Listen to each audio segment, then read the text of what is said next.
হ্যাঁ হ্যাঁ, আমি চালাকিতে আপনাকে মাধ্যমে দোয়া কবুল করায় ফেলছি, আমার আর এই অঞ্চলে আসতে হবে না। হ্যাঁ, চালাকির মাধ্যমে, এটাই চালাকি। আপনারা আওয়াজ করেন না, আওয়াজ করেন না, এটাই চালাকি। না না, এটাই চালাকি।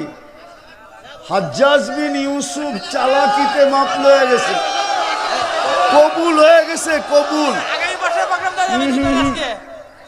বসেন বসেন বসেন আপনারা।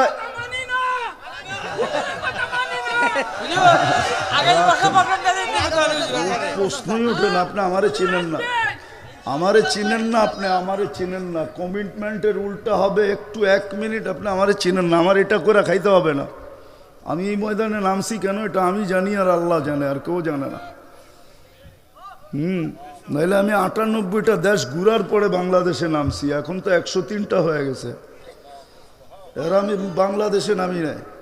তো যেটা বুঝাইতেছিলাম, বলতেছিলাম মাদ্রাসাটা এখান এই জন্য বলতেছি, বাংলাদেশটা সদা সর্বদা বিপর্যয়ের থেকে বেঁচে আছে 3টা কারণে। কয়টা? নাইলে বাংলাদেশ নড়ে চড়ে কখনো পড়ে না। কেননা 7.8 ভূমিকম্প বাংলাদেশে আসছিল 2013 31 নাইটের পরের দিন। তুর্কিতে 1.5 লক্ষ লোক মারা গেছে, বাংলাদেশে একটা টিনের ঘরও পড়ে নাই। এই বিপর্যয়ের থেকে বাংলাদেশ বেঁচে গেছে, করোনার সময় বেঁচে গেছে, সব সময় বেঁচে যেতেছে 3 কারণে। শুধু মাদ্রাসার কারণে, প্রথম মসজিদের কারণে। এতটুক জায়গার ভিতরে এত মসজিদ দুনিয়া কোথাও নাই। আপনার দেশটা বহুত বড় মনে করেন না, এটা ব্যাঙ্গেল লাপের একলাপনা। আমেরিকার নিউ ইয়র্কের 4 ভাগের 1 ভাগ হলো আপনার দেশ।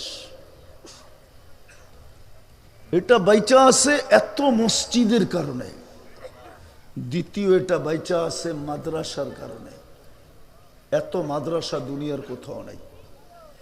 তৃতীয় বাইচা আছে এরকম আলেম ওলামা দুনিয়াতে কোথাও নাই।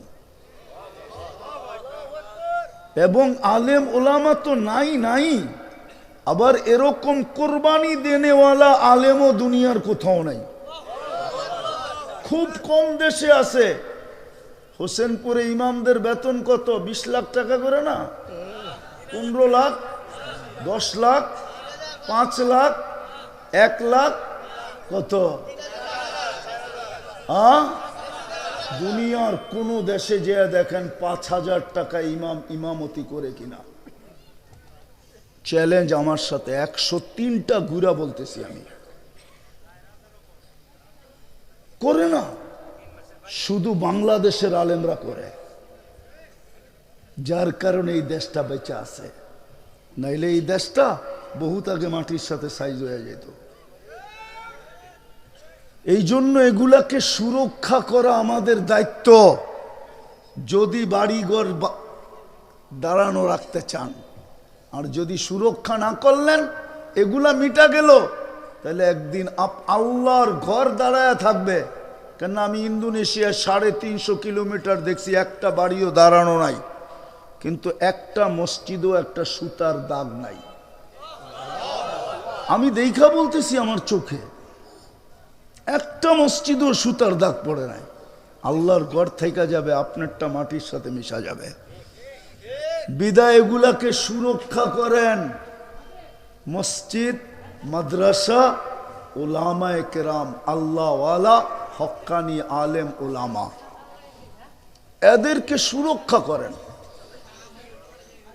যদি 2টা টাকা দিতে হয় হাত পাতে, তেলে দেন। উচিত ছিল নিজেরা আয়সা জিজ্ঞাসা করা যে কিছু লাগবে কিনা, আমি কিছু করতে পারি কিনা, সাহায্য করতে পারি কিনা। কেননা আজকে দিবেন কাগজ, কালকে আল্লাহর থেকে গয়না গয়না নিবেন অন্যটা।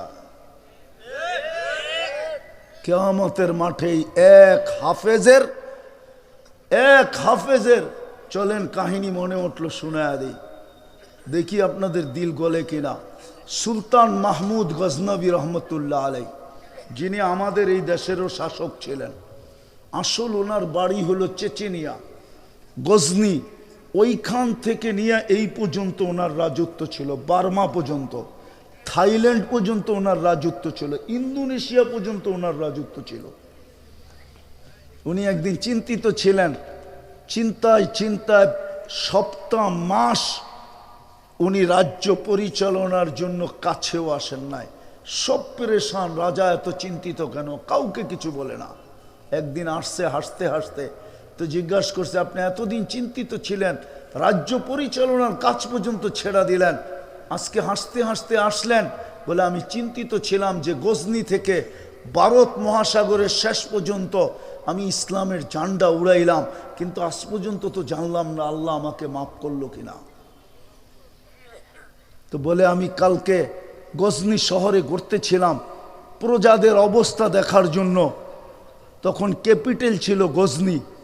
ঘুরতেছিলাম তো দেখলাম এক মাদ্রাসার ছেলে কাবাব বিক্রি যে করে, তাজা তাজা কাবাব ভাইজা, ওর চুলার আলো দিয়া কোরআন কিতাব পড়তেছে।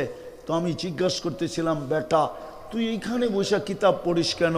বলছে আমি গরিব মানুষ, কালকে আমার মাদ্রাসার সবক দিতে হবে, আমার ঘরে বাতি জ্বালানোর তেল নাই, আমি কোত্থেকে ঘরে বসে পড়বো? তো আমি প্রতিদিন আইসা এইখানেই পড়ি, এই কাবাবওয়ালার চুলার আলো দিয়া যতটুক দেখতে পারি ওইটা দিয়ে আমি সবক পড়ি। বলছে বেটা আজকের থেকে আমি শাহী দরবার থেকে তোর জন্য তেলের ব্যবস্থা করলাম। আর খাদেমকে বললো দিয়া দে এখন মশাল, যেটি ভরা আছে মশাল দিয়া দে, যেটা বড়া আছে বড়া আছে, বাকি কালকের থেকে আর বাড়িতে তেল ভরা দিয়ে আসবি। স্বপ্নে ঘুমাইছেন, আল্লাহর রসুল বলছে গজনি তোকে আল্লাহ মাফ করে দিছে, তুই কালেবে এলমকে ইজ্জত করছ, তোকে মাফ করে দিছে।